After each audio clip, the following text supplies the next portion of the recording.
Buona domenica da Sicilia 24, le principali notizie. Catania, grave incidente in via Palermo, a perdere la vita un 38enne, gravemente ferito il figlio di 14 anni ricoverato in condizioni disperate al San Marco. La loro auto si è ribaltata probabilmente per l'alta velocità. A Palermo vandali per noia, baby gang danneggia a pietrate le finestre di un convento, denunciato un ragazzino di 14 anni e segnalati altri 5. Agli inquirenti dicono: eravamo annoiati, volevamo uscire dalla routine quotidiana. A Stromboli il vulcano torna a farsi sentire mentre l'autorità di bacino della regione ha chiesto nuovi interventi contro il rischio idrogeologico sull'isola.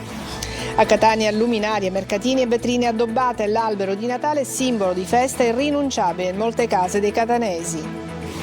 A Palermo rivoluzione in spiaggia, a Mondello stop al monopolio, saranno 7 le spiagge libere, altre 7 porzioni di demanio verranno date in concessione.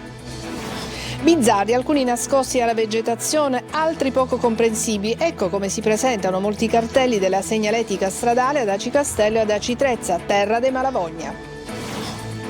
Calcio, il Palermo travolge la Carrarese, da lontana la crisi, in evidenza poi Ampalo, autore di una tripletta. Catania, un gol per restare in vetta e lo segna Francesco Forte, che consente ai rossazzurri di vincere a Picerno. Tra poco in campo Trapani e Siracusa.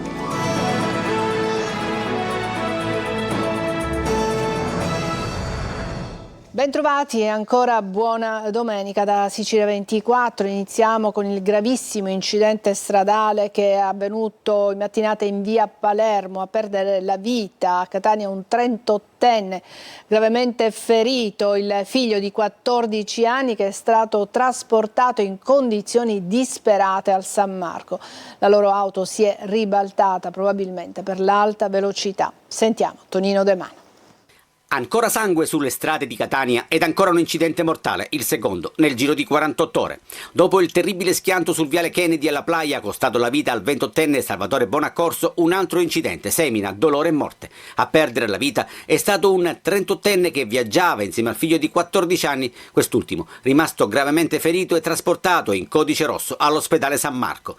Erano da poco passate le 7 del mattino quando l'auto si è schiantata su questo spartitraffico in via Palermo, non distante dal curvone di via Rosano. Fatale probabilmente l'alta velocità, con l'utilitaria che più volte si è ribaltata prima di adagiarsi su un fianco. Sul posto sono arrivati 2 ambulanze e i vigili del fuoco che con difficoltà hanno estratto padre e figlio dalle lamiere contorte. Il padre è deceduto durante il trasporto all'ospedale Garibaldi. Sulla vicenda indaga la sezione infortunistica della Polizia Municipale di Catania.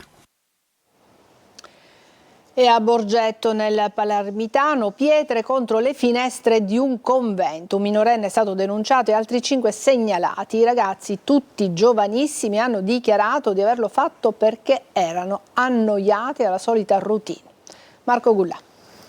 Noia, maledetta noia, è quella che avrebbe travolto alcuni giovanissimi ragazzi di Borgetto in provincia di Palermo. I minorenni hanno prima provato a incendiare 2 palme decorative, poi hanno lanciato alcune pietre mandando in frantumi le finestre di un convento di suore a Borgetto. Protagonisti un gruppo di giovanissimi annoiati verosimilmente dalla solita routine, che sono stati identificati dai carabinieri grazie all'analisi delle immagini degli impianti di videosorveglianza presenti nelle vicinanze dell'istituto religioso. Uno dei ragazzi è stato denunciato, altri 5, tutti di età inferiore ai 14 anni, sono stati segnalati alla procura per i minorenni di Palermo. Sono ritenuti responsabili di atti vandalici. L'indagine è partita dalla segnalazione della madre superiore del convento situato ai piedi del Monte Crocefia, che nei giorni scorsi aveva scoperto alcune finestre rotte.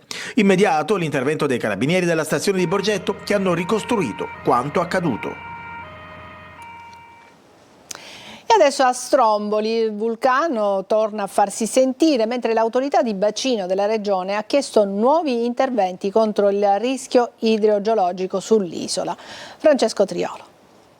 Lo Stromboli è tornato a farsi sentire con un trabocco lavico di una certa consistenza generato dall'area craterica a nord del vulcano, che sta alimentando un flusso di lava che al momento scorre nella parte alta della sciara del fuoco, uno spettacolo, quello del rossore tra le nuvole, che è ben visibile sia da Stromboli Paese che da Ginostra. Non ci sono motivi di preoccupazione, ma l'attività eruttiva ha riacceso alcune questioni legate alla messa in sicurezza delle vie di fuga.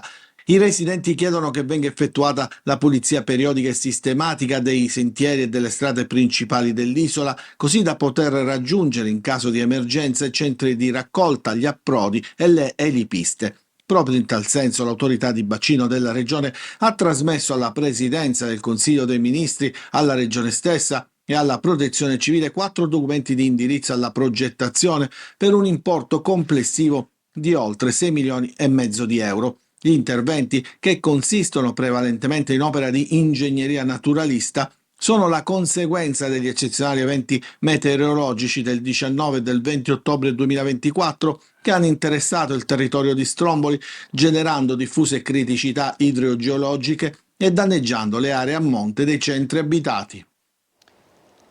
L'atmosfera natalizia sboccia nel centro storico di Catania tra luminarie, mercatini e vetrine addobbate. Molte famiglie hanno già allestito anche l'albero di Natale. Sentiamo Desiree Ferlito.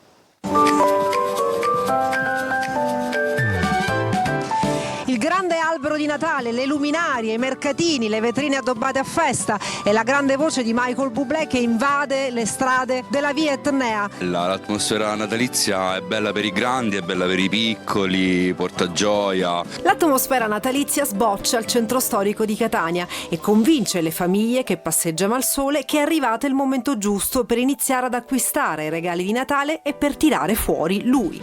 L'albero di Natale? Già fatto, l'abbiamo fatto ieri. Quindi abbiamo approfittato di questo weekend. Io ho comprato gli addobbi, tutto quello che hanno richiesto.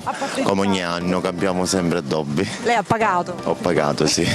Ti è piaciuto l'albero di Natale, amore? Sì. Bello, grande, luminoso. Che colori?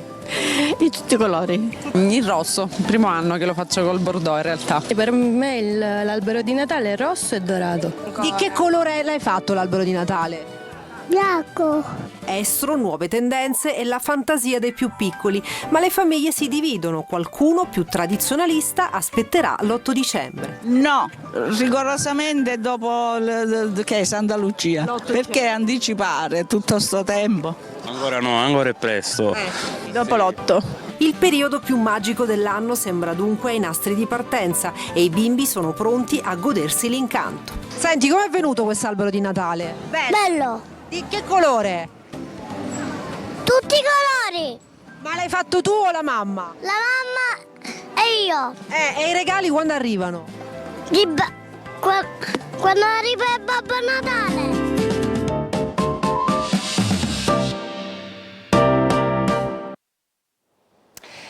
Buone notizie per chi ama il mare e le spiagge, anche se siamo in inverno, però la notizia arriva da Palermo. Stop al monopolio nella gestione delle spiagge. A Palermo e provincia sono quasi pronti i piani di utilizzo del demanio marittimo. Dal 2027 le spiagge attrezzate saranno 7 e si alterneranno con le spiagge libere. Maglio Viola. Addio al monopolio nella gestione delle spiagge del Palermitano. Dopo le polemiche legate alla vicenda della immobiliare italo-belga che gestisce la spiaggia di Mondello e per la quale la Regione ha avviato una procedura di decadenza dalla concessione, si registra una accelerazione nella redazione dei piani di utilizzo del demanio marittimo che i comuni devono predisporre in base a una legge del 2005. Così i 23 km di spiaggia della provincia di Palermo saranno suddivisi in vari lotti, 258.000 i metri quadrati che andranno in concessione, mentre una porzione simile resterà spiaggia libera. Si comincia dal comune di Palermo e dunque da Mondello, dove il litorale viene diviso in 14 lotti. Solo 7 saranno messi a bando per assegnarli a gestori che vinceranno le gare per farne spiaggia attrezzata. Altre 7 porzioni resteranno spiaggia libera e con un principio di alternanza fra libera e attrezzata. La bozza di piano è stata adesso approvata dalla Regione e deve andare davanti al Consiglio Comunale, che dovrà approvare il piano definitivo prima dell'ultimo vaglio ancora da parte dell'assessorato territorio e ambiente. Ci vorrà ancora un anno per i passaggi burocratici, ma in ogni caso le concessioni demaniali in regime di proroga scadono nel 2027.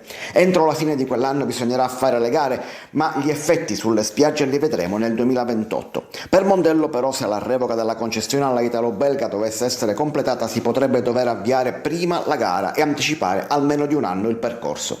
Il piano di Palermo e provincia prevede comunque non solo spiagge attrezzate e spiagge libere, ma anche porzioni di spiaggia al litorale da destinare ad attività sportive sportive, concessioni dove siano ammessi gli amici animali, 2 lotti di aree attrezzate da destinare a pubblico spettacolo, una struttura ricettiva, 2 parcheggi. Infine si inserisce una regola contro il monopolio: nessun operatore economico potrà gestire più di 2 lotti messi a bando. Per quanto riguarda la politica regionale, la sfiducia, le inchieste e la finanziaria non spaventano il Presidente della Regione, che martedì riferirà in aula. Priorità ai lavori d'aula, dunque. Galvagno però ha annullato il concerto di Natale all'Ars. Luca Ciliberti. Martedì si discuterà in aula all'Ars la manovra di sfiducia al presidente Schifani. Si parte da 23 voti più i 3 di Sud Chiama Nord con Cateno De Luca.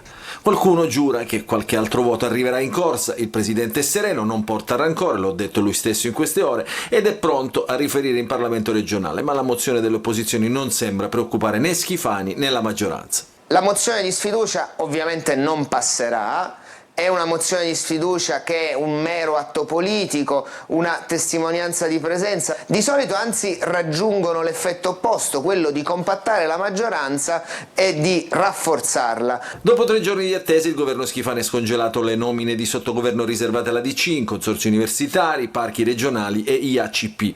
Le stesse che erano sparite dall'elenco compilato prima della bufera giudiziaria che ha investito Cuffaro, determinando le dimissioni dalla giunta dei 2 assessori della DC. Seppur con ruoli di secondo piano, i democristiani sono ancora nel governo. Un segnale per blindare la fiducia è anche la manovra finanziaria che arriverà a breve in aula. La maggioranza dunque serra i ranghi per evitare di andare sotto ai voti, così come è accaduto l'ultima volta. Il presidente dell'Ars, Gaetano Galvagno, ha annullato anche il concerto di Natale per dare priorità, si legge, all'organizzazione dei lavori per l'approvazione della legge di stabilità. Sul piano giudiziario invece il Tribunale del Riesame ha annullato il sequestro degli 80.000 euro trovati e sequestrati nelle case di Cuffaro. I soldi erano posseduti legittimamente e non sarebbero frutto di azioni relative alle inchieste in corso.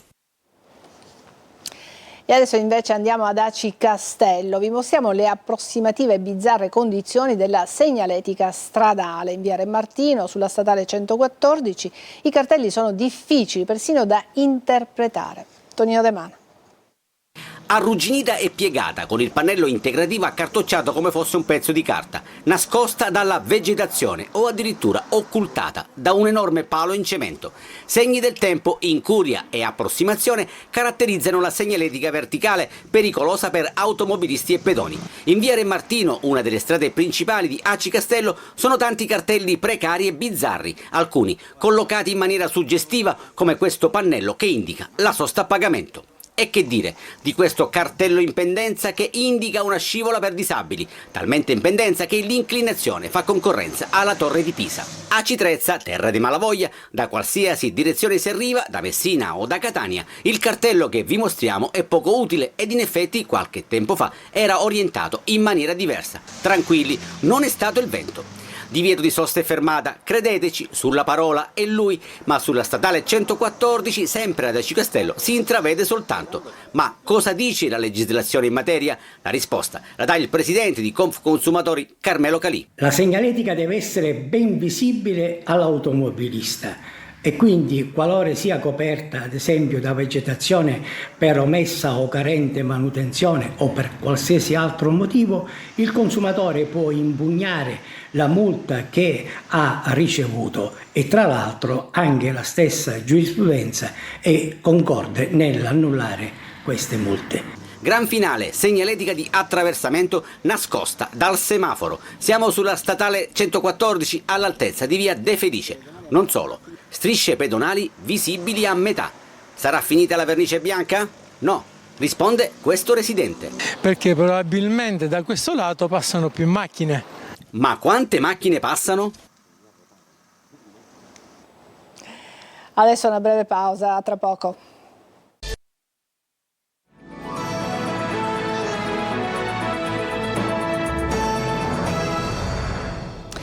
Tra 13 giorni Siracusa festeggerà la patrona Santa Lucia. Intanto è iniziata la peregrinazio delle reliquie nelle parrocchie dell'arcidiocesi. Sentiamo Francesco Aloi. Aspettiamo Santa Lucia, la nostra patrona, ed è un momento di luce per tutti, per la città e per ognuno di noi. È un momento molto importante per tutta la comunità, infatti vengono anche da tutto il mondo per vedere questo evento, che anche altri posti non hanno questa festa con questo calore. I siracusani contano i giorni e le ore che li separano dal grande abbraccio con Lucia. Il 13 dicembre è sempre più vicino e la voglia di rivedere la santa patrona è sempre di più. L'attesa per i siracusani è grande, per noi la nostra patrona è tutto. La festa è sempre molto emozionante, poi noi siamo in realtà fuori sede, che vivono qui a Siracusa per studio, e prendere parte ai festeggiamenti della Santa è sempre un'emozione unica. Con l'inizio della tredicina è partita anche la peregrinazio della reliquia, un cammino di fede che coinvolge diverse parrocchie dell'arcidiocesi, un percorso di preghiera che porterà al giorno della grande processione. È una cosa bella perché incontriamo i bambini, spieghiamo il culto di Santa Lucia anche con qualche giochetto. Le luminarie fanno già respirare un'aria di festa. Novità di quest'anno, il 13 Santa Lucia non passerà più da via Arsenale, ma dalla parallela via Gatocle. Al mattino al Duomo il pontificale, presieduto dal cardinale Baldo Reina, vicario del Papa a Roma. Intanto in città è tutto pronto. Al popolo di Lucia non resta che attendere ancora un po' per la grande processione da Ortigia alla Borgata. La grande distribuzione come volano per una Sicilia competitiva e sostenibile, a cominciare dalla filiera agroalimentare. Se ne è parlato a Frutec, l'Expo dell'agricoltura, dell'agroalimentare, in un incontro sulla sostenibilità del carrello della spesa. Orazio Longo. Attrarre la grande distribuzione nazionale è l'obiettivo principale per una Sicilia che vuole essere competitiva e sostenibile. Se ne è parlato durante il convegno dal titolo La sostenibilità nel carrello, valorizzazione della filiera agroalimentare e il ruolo della grande distribuzione promosso dal gruppo Arena nell'ambito di Frutec, l'Expo dell'agricoltura e dell'agroalimentare ospitato alla Sicilia Fiera di Mister Bianco. Oggi la Sicilia cresce più delle regioni del nord. Oggi la Sicilia, lo dicono i dati di Banca Italia, i dati Svimez, i dati Istat, i dati di Unioncamere, è la terra che cresce di più, che è diventata nuovamente attrattiva dal punto di vista commerciale. Solo i buyer nazionali delle grandi insegne, venendo qui e confrontandosi con i nostri produttori, possono permettere alla nostra economia, alla nostra filiera agroalimentare di poter approdare in maniera dignitosa e non da venduti, è una parola brutta ma è la parola forte che ci vuole, nei mercati nazionali, soprattutto sui banchi dei supermercati delle grandi catene nazionali. La sostenibilità del carrello non riguarda però solo l'ambiente ma anche l'economia reale, dicono gli imprenditori che chiedono anche interventi duraturi alle istituzioni. Maggiore stabilità nelle norme, avere delle norme fiscali che siano strutturali e non che vengano rinnovate di anno in anno e che diano una stabilità nella programmazione, nella pianificazione degli investimenti. Breve pausa e poi il calcio.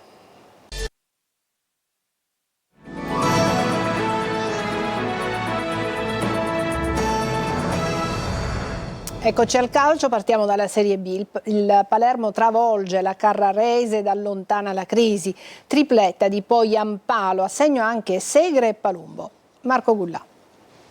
Una manita alla crisi, il Palermo torna alla vittoria, al Barbera goleata Rosanero 5-0 alla Carrarese, 3 punti che rilanciano i siciliani. Una partita praticamente perfetta, quella della formazione di Inzaghi, trascinata anche dal killer instinct Poyampalo, autore di una tripletta. Se sarà la vittoria della svolta lo scopriremo solamente nelle prossime giornate, ma di certo c'è che il Palermo ha risposto presente e ha annichilito la Carrarese. Inzaghi tiene ancora in panchina Brunori, dentro l'Eduaron assieme a Palumbo e Poyampalo. Primi minuti di equilibrio, succede poco. Il Palermo però si tiene costantemente in avanti. Al 25esimo la sblocca. Ceccaroni da sinistra serve Poyampalo, giocata intelligente dell'attaccante Persegre che scarica un destro preciso con palla che si insacca all'angolino.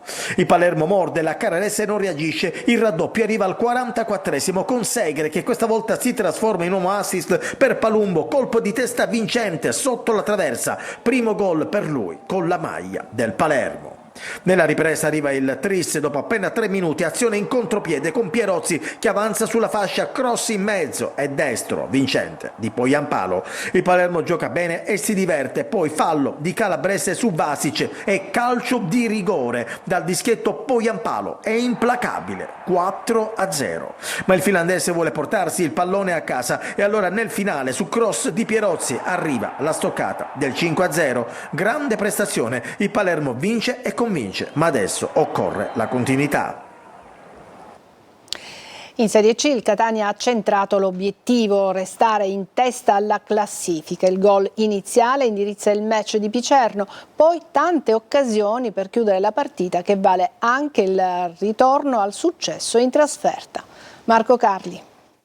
In partite dal tempo effettivo sempre più ridotto serve partire forte. Il Catania Picerno l'ha fatto in tutti i sensi, si potrebbe dire, visto che è forte dopo 64 secondi a indirizzare il match con il 6° gol personale in campionato. Poi i rossazzurri dominano per mezz'ora, costruiscono varie occasioni e proprio il primo tempo, piaciuto a Toscano, è anche quello in cui si poteva chiudere definitivamente l'incontro. Nelle scelte dobbiamo essere più cattivi, più determinati, perché poi non puoi tenere aperte certe partite. Le tante occasioni che abbiamo creato, le situazioni, soprattutto in area di rigore del Picerno, se vuoi essere una squadra forte devi concretizzarle, chiudere la partita e andare a casa. La ripresa è meno tecnica, si ferma Donnarumma, lunedì gli esami per capire l'entità del malanno. Il Catania costruisce comunque più occasioni degli avversari, una in particolare con una bella azione finalizzata da Jimenez e sventata da Marcone. Poi però, proprio per non aver chiuso la partita, arriva il rischio nel finale con l'ex Bocic. Dettagli importanti,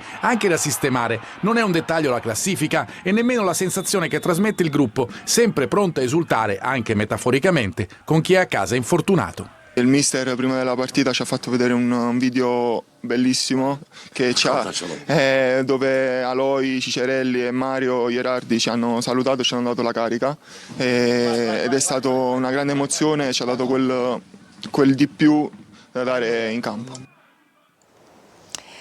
Seconda gara casalinga consecutiva per il Trapani che oggi riceve il Monopoli, trasferta lombarda per il Siracusa, Caravaggio contro i giovani dell'Atalanta. Sergio Colosi. Per Trapani e Siracusa può essere la domenica della svolta. Un eventuale successo per i Granata sarebbe il quinto in 6 giornate e per gli azzurri il terzo in 4, darebbe slancio e continuità ai rispettivi obiettivi di play-off e salvezza diretta. Il Trapani ospita al provinciale il Monopoli e punta al sorpasso sui pugliesi nella prima metà della classifica. Ci siamo preparati, abbiamo studiato bene il Monopoli in settimana e quindi abbiamo organizzato un piano gara, un piano tattico importante per cercare di colpirli nei punti deboli e sfruttare quelli che sono i loro lati negativi e stare attenti in quelle che sono le loro cose migliori, che chiaramente sono tante per una squadra che da più anni lavora sempre con lo stesso allenatore e ha chiaro e bene in mente i principi. Squalificato Celeghin, assenti Nicoli in fase di ripresa e Kirwan, convocato Canotto. Partita dal grande peso specifico anche per il Siracusa, che al comunale di Caravaggio contro l'Atalanta Under 23 può avvicinare il gruppo in corsa per la salvezza diretta. Turati ha ritrovato il filo conduttore che lega la scorsa stagione a questa, aspettando rinforzi dal mercato. 22 convocati, 5 assenti. Ad Alma, Bonucci e Job si sono aggiunti Valente e Zanini. A destra torna Puzzone. È tutto per questa edizione di Sicilia 24. Grazie per averci seguito. Buona domenica.